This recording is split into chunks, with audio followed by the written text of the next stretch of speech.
Le ciel de Paris prenait des teintes sombres lorsque Sadio Mané passa les portes vitrées de l'hôtel Le Prestige. Il revenait d'un match intense contre Lyon, le corps épuisé, l'esprit encore encombré par l'adrénaline. Vêtu d'un jogging gris, d'un hoodie ample et d'une casquette vissée sur la tête, il ne laissait rien deviner de son statut de footballeur mondialement connu, ni de celui, plus secret, de propriétaire de cet hôtel luxueux. Ce soir-là, Sadio avait choisi de se fondre dans l'anonymat. Cela faisait 8 mois qu'il avait investi dans cet établissement, mais il n'avait jamais pris le temps de l'explorer comme un client lambda. Il voulait voir de ses propres yeux comment son équipe traitait ceux qui n'étaient pas des VIP, ceux dont le visage n'apparaissait pas sur les murs du bureau de la direction. En approchant de la réception, une sensation familière lui serra la poitrine. Des images de son enfance à Bambali, un petit village du Sénégal, refirent surface. Il se revit, gamin aux pieds nus, courant après un ballon de fortune, tandis que ses parents, simples travailleurs, affrontaient les jugements silencieux du monde extérieur. Sa mère, Fatou, rentrait parfois épuisée de ses longues journées, les mains usées par le labeur. Son père, un homme pieux et discret, lui avait appris une leçon essentielle. « Sadio, ta valeur vient de toi, pas des autres. » Ce souvenir le suivait encore comme une boussole. Devant lui, un réceptionniste nommé Julien, jeune homme au costume impeccable et au sourire mécanique, pianotait sur son clavier sans lever les yeux. Quand Sadio s'arrêta au comptoir, Julien marqua une pause, le détailla rapidement, son hoodie usé, sa posture fatiguée, avant de lâcher un « Bonsoir, je peux vous aider ?» teinté d'une légère indifférence. « Bonsoir », répondit Sadio, sa voix douce marquée par un léger accent. « J'aimerais une chambre pour la nuit, s'il vous plaît. » Julien haussa un sourcil. « Vous avez une réservation ?»« Non, c'est une décision spontanée. » Un silence pesant s'installa. Julien consulta son écran avec une lenteur exagérée avant de déclarer « Désolé, monsieur, nous sommes complets ce soir. » Sadio retint un sourire amer. Il savait que c'était faux. En tant que propriétaire, il recevait des mises à jour quotidiennes. L'hôtel n'était occupé qu'à 55% ce soir-là. À cet instant, une femme élégante en tailleur, visiblement une habituée, s'approcha du comptoir.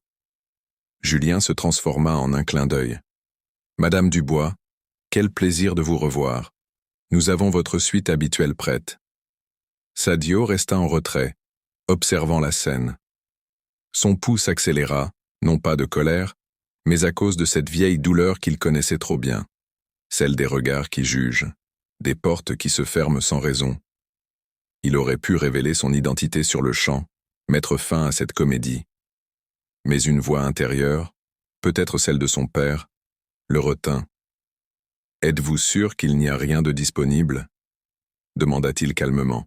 « Je prends n'importe quelle chambre. » Julien soupira, tapota son clavier sans conviction.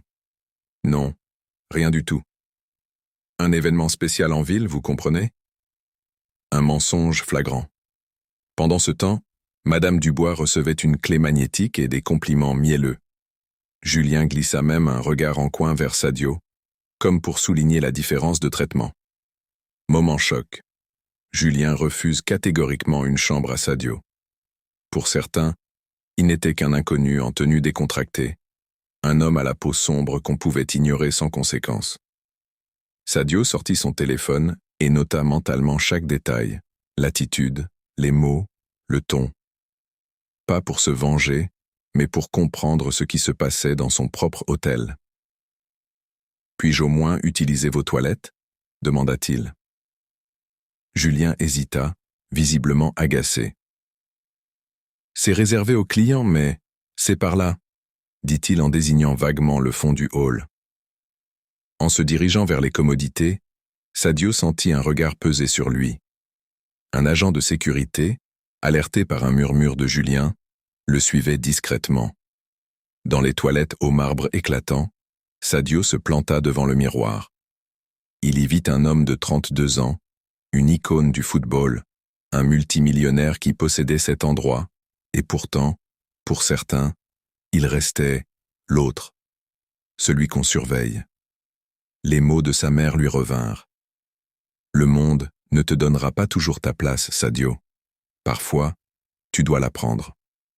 En sortant, il remarqua une jeune femme entrant dans l'hôtel, un sac de voyage à la main, la peau mate et un foulard sur la tête. Leurs regards se croisèrent, et il y lut une méfiance qu'il connaissait par cœur, celle de quelqu'un qui anticipe déjà un mauvais accueil. Cette rencontre silencieuse renforça sa détermination. Il ne s'agissait plus seulement de lui, mais de tous ceux qui avaient déjà vécu cette humiliation. Alors qu'il revenait vers la réception, une voix traversa le hall. « Monsieur Manet ? Mon Dieu, c'est vous ?